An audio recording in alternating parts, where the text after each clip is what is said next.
Good morning mga ka-RE. So naatay customer Bajaj RE,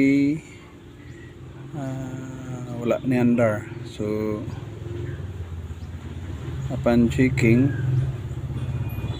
nag-error iyang injector. So check na itong injector. Dayon sa nakita na to ang iyang fuel filter, no, ugaw siya kayo. So palitan na to fuel filter.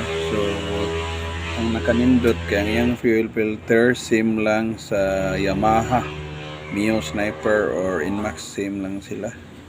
Basta iyang fuel pump gyud assembly.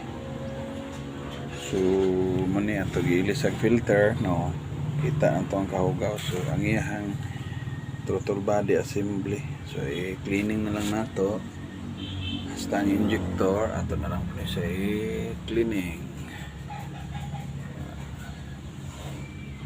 So imana na ito gamit. So duha ni ka unit, mga boss, musa sa RE na to. Musa mo ni